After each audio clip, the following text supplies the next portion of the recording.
তুমি লাগেজ টাগেজ নিয়ে কোথায় যাচ্ছ? মার অসুস্থ হওয়ার কারণ তো আমি। কি বলছো তুমি? না না মা, আমি কথা শুনছি না। আবার মিথ্যা কথা বলে? তুমি তো আরিফের তো কথাই শুনছিলে। না না মা, আমি মিথ্যা বলছি না। আমি আসলে কয়েকদিন ধরে খেয়াল করছি আপনি ঠিক মতো একদম খাওয়া দাওয়া করছেন, আপনার শরীর খুব খারাপ হয়ে যাবে, দুধটা একটু খেয়ে নিন মা। বিষ মিশিয়ে এনেছো না? খাবো? কে মরে যাব? ওরে বাবা, আমি মরে গেলে শান্তি পাবে? মেনে নেইনি তাই খুব সুখে সংসার করবে, হবে না? না না মা, আপনি কি বলছেন? আমি কেন মা, এই ধরনের কিছুই না। আপনি আমার উপর একটু রাগটা কমান। রাগটা কমান মানে কি? আমি রাখবো না? আমার একমাত্র ছেলের, ও তার তো আবার স্ত্রী তুমি। বিষ মিশিয়ে দিয়েছো, খাবো? খেয়ে অসুস্থ হয়ে যাবো, মরে যাবো? আমি মরে গেলে শান্তি পাবা? ছি ছি মা, প্লিজ এভাবে বলেন না। যাও, সামনে থেকে যাও। ঠিক আছে মা, আমি চলে যাচ্ছি। আপনি আপনি প্লিজ দুধটা খেয়ে নেবেন।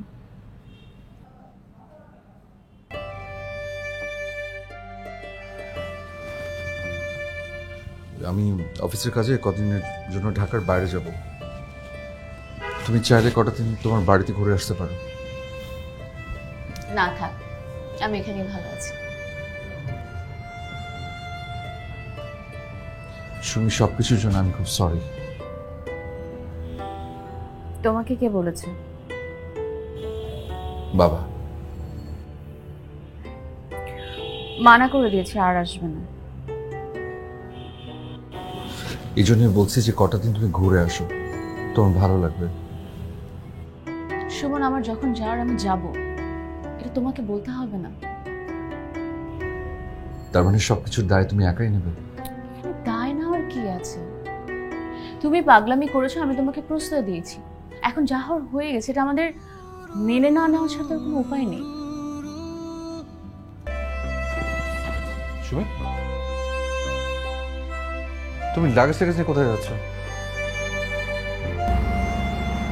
আমি যাচ্ছি। আমি চাই না আমার জন্য মারা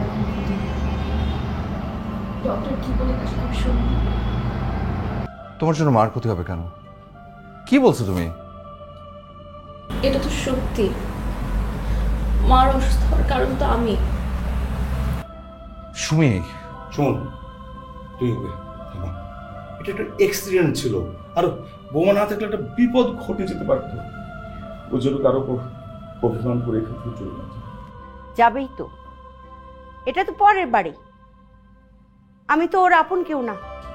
মুখে মুখে শুধু ভালোবাসা, মা মা করে, অন্তরে কিছুই নাই। ভুল শুধু ছেলে মেয়েরাই করতে পারে, বাবা মায়েরা পারে না। করেছে একটু খারাপ ব্যবহার, তাই বলে এত বড় শাস্তি তুমি আমাকে দিও না বৌমা। হারিয়েছি মনটারে, কি দারুণ মায়া ওই মুখে